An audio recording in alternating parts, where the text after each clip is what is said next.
Hello everybody, Maven here, and Bungie buffed the Bipod perk this season so that it only reduces 25% of your rocket damage instead of 40%, so is it finally worth running? Well, in today's video we're going to run some tests and figure it out, so don't forget to drop a like and I hope you enjoy. So let's start out with a base damage test. Without Bipod, we're hitting 27k impact damage and 88k blast damage. These two numbers equate to exactly 116,000 damage per rocket. Moving on to Bipod, we hit 20k and 66k, equating to 87,001 damage. Now to calculate our total damage, let's do a reserve test. Assuming when you're using a rocket launcher, you're going to be using one reserve mod. So without Bipod, we can hold 8 rockets. Without a reserve, it's probably 7. And then with Bipod, we can hold 13 rockets. Without it, probably 12. So without Bipod, with each rocket hitting 116,000, over the course of 8 reserves, we get a total of 928,000 damage. And with Bipod, with each rocket hitting 87,001, over the course of 13 reserves, we get 1,131,013 damage. But this does not exactly mean that Bipod is better, because we didn't calculate for the other role, having bait and switch. So that brings us to our next test here, a Phyrexia damage test. So let's start out with our Bipod roll here. We got boss spec, we got triple solar surge, we're in a well of radiance, we got one reserve mod, and of course we got the pack hunter buff from Gallarhorn.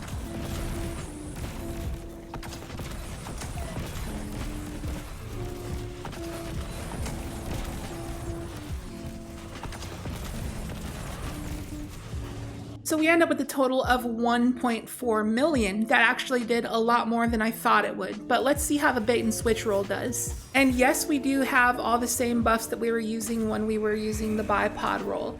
And I paired it with an SMG and a sidearm just so we didn't get too much of an advantage from our other weapons, just so we can more accurately calculate how much the bait and switch roll can do alone.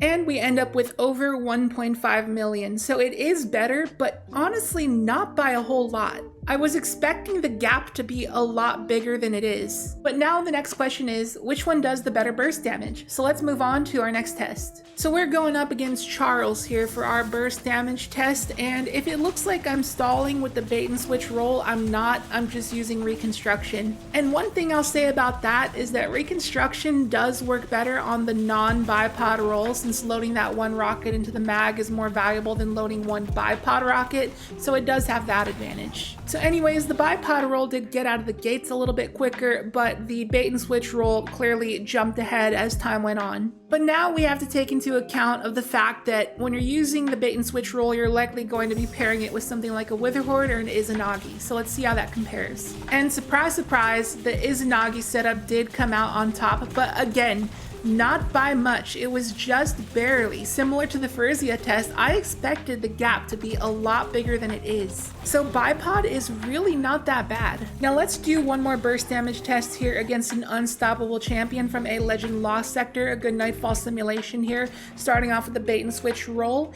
2 rockets does about 2/3 of his health, and then we have to wait and stun him again and hit him with a 3rd rocket, and that just barely kills him. And moving on to the Bipod roll, as shown in the Charles damage test, it gets out the gates a lot quicker and bursts that champion down really fast. With those 4 rockets, we almost take him out, but we can finish him off with our primary at that point. And 4 Bipod rockets versus 3 actual rockets is a good margin. Bipod is definitely a lot more ammo efficient in this scenario. And remember our numbers from before. Without Bipod, we're hitting just over 900,000, and with Bipod, we're hitting 1.1 million. But if we add bait and switch to the mix, assuming that 2 of the rockets will not be buffed by bait and switch because they're used to proc it and the other 6 rockets will be buffed by it, we're hitting 1,171,600. But you gotta keep in mind that you're not always gonna proc bait and switch during general play, or things like Grandmaster Nightfalls, content with champions, or if you're playing solo, or if nobody in your fire team has a Gallarhorn, Bipod is always going to be the better option. And bait and switch is only really used for raid and dungeon boss encounters, and that's exclusively it.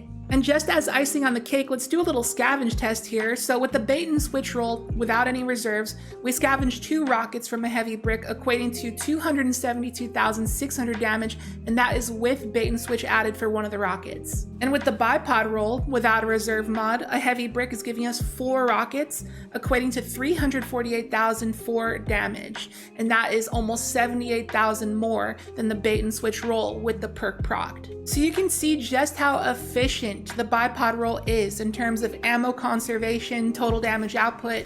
It's just really good. And like I said, you're only using the bait and switch roll during raid and dungeon boss encounters, and that is it.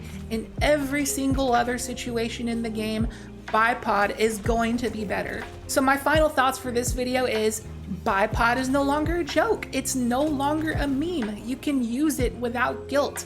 You know, if you're gonna do a raid, yeah, sure, pull out the bait and switch roll. But everywhere else, pull out the bipod roll, trust me. Because in general play, especially in content where enemies are more squishy, or if you're fighting champions, how often are you proccing bait and switch? It's not happening. So yeah, thus is the conclusion of today's video. Let me know what you think about bipod in the comments down below. Is it good now in your opinion, or is it still trash? I'd like to hear your argument. Plus, just leave a comment anyways, because it helps the algorithm. Really helps the video get more exposure. So that's gonna do it for this video. I hope you enjoyed it. If you did, be sure to hit the like button, and please consider subscribing if you are new. It'd be much appreciated. Would love to have you here. And with that, I'll catch you in the next video.